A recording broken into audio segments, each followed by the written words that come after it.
홀연히 사라진 한 어린 여자아이에 대한 얘기입니다.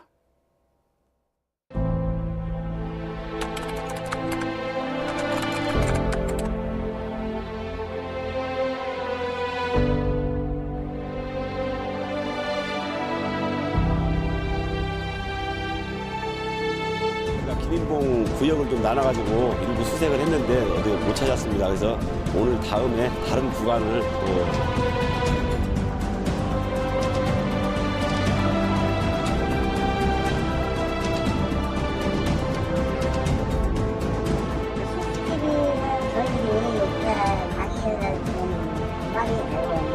다른 단체도 확인을 하고 있는데 아직까지 특별히 가능성이 없네요.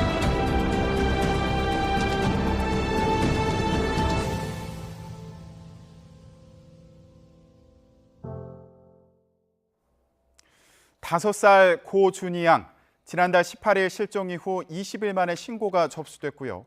지금은 공개 수사가 진행 중입니다.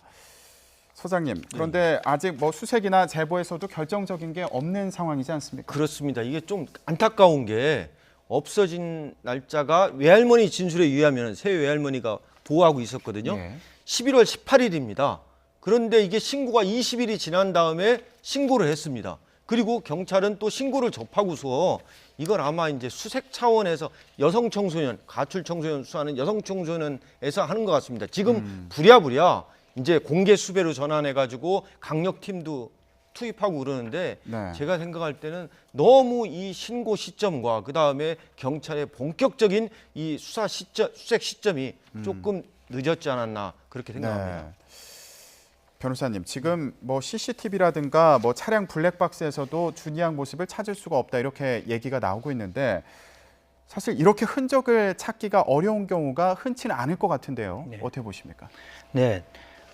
지금 사실 우리 박 변호사님 말씀하셨지만은 너무 증거가 없고 시간이 많이 지났기 때문에 이거에 대해서 결국 목격자를 찾는 그 이외에는 현재 별달리 힘을 쓸 수 있는 방법이 없는 것 같습니다.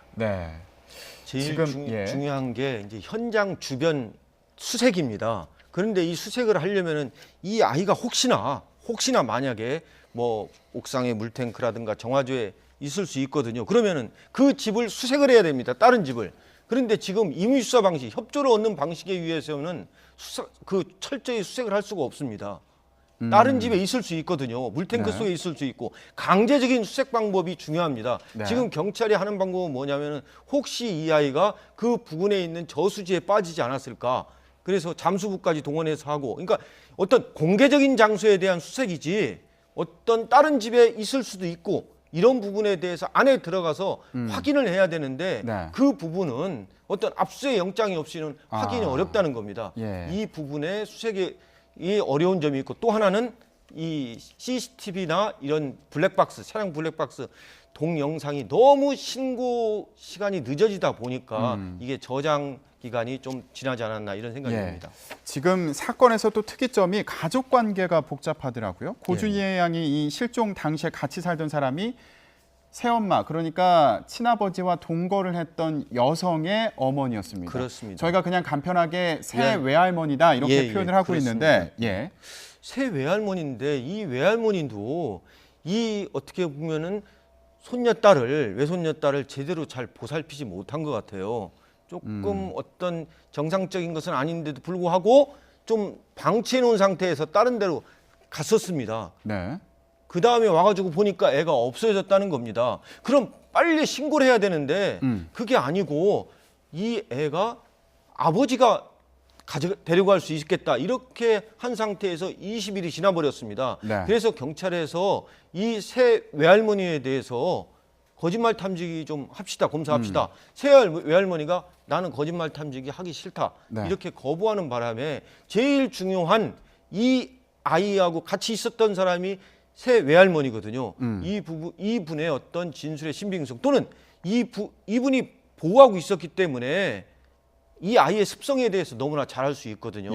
그 부분이 면밀한 조사가 필요한데 그게 어렵다는 게 참 안타깝습니다. 지금 그 새엄마 같은 경우에는 이 고준희 양이 발달 장애를 앓고 있다 이렇게 얘기를 했는데 그런데 친외할아버지와 친외할머니 얘기는 또 다르더라고요. 그렇지 않다 이렇게 주장하고 있습니다. 예. 예. 뭐 지금 새 외할머니 이런 경우도 아동복지법상 보호 의무자에 해당이 되거든요. 그래서 보호 의무자는 이 아동을 유기하거나 학대했을 경우에는 형사 처벌을 받게 됩니다. 사실은 어떤 점에서는 지금 아까 말씀하신 것처럼 강제 수사도 지금 필요할 때가 오지 않았나 하는 생각이 들고요. 예. 지금 말씀하시는 그런 발달 장애가 있었는지 여부는 이 고준희 양의 그동안 치료 기록을 보면 그건 충분히 저희들이 그 진단이 가능하리라고 봅니다. 예. 자, 그런 부분도 면밀히 이제 봐야 될 텐데 실종 한 달이 지났는데요. 지금 뭐 주변에 있는 주민들이 도움을 줄 수 있는 방법은 없을까요? 지금 공개 수배 전단지에 그 사진이 있습니다. 네. 그 사진을 보고서 지금 경찰이 할 수 없는 부분이 다른 집에 들어가서 그 부분에 있는지 없는지를 확인하기가 어렵다는 겁니다. 예. 저는 이때 뭐 반상회라든가 주민들이 좀 해가지고 좀 확인할 수 있는 방법, 이런 게 좀 필요하다고 생각하고요. 예. 지금 전주 덕진경찰서에서 현상금 500만 원을 걸어놨다고 합니다. 현상금 경찰에서 좀 1,000만 원으로 좀 높이고 덕진경찰서에 맡길 게 아니라 이러한 사건은 지방경찰청에서 좀 나서고 또 이제는 수사적인 마인드에서 수사 인력을 좀 더 보강해가지고 주변 수사, 현장 주변 탐문 이거를 좀 더 해야 한다고 생각합니다. 네, 알겠습니다. 저희가 끝으로 고준희 양의 인적 사항과 특징을 좀 전해드리겠습니다. 키가 110cm에 몸무게는 20kg이고요. 짧은 파마 머리에 계란형 얼굴을 하고 있습니다. 쌍꺼풀이 없고 눈이 사시고요. 윗니 2개가 없습니다. 지난달 18일 토요일 낮 12시쯤에 전북 전주시 덕진구 태공빌라에서 실종됐습니다. 준희 양을 받거나 행방을 아시는 분은 국번 없이 112 또는 182번으로 신고해 주시기 바랍니다. 네, 저희 오늘 얘기는 여기까지.